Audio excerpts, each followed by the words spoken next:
So I'm laying down here taking a nap at 6 o'clock, and my wife starts screaming and yelling, "Woodpecker, dang woodpecker." Woodpecker.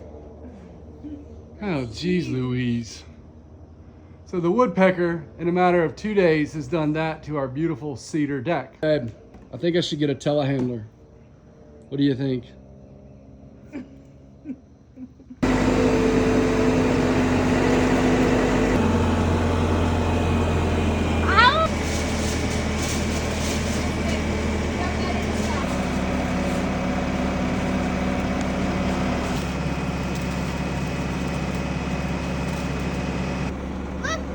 Woodpecker holes! There you have it. Tinfoil and 2 pecker holes, thanks to a beautiful telehandler. Wives, mamas, or woodpeckers harmed in this video.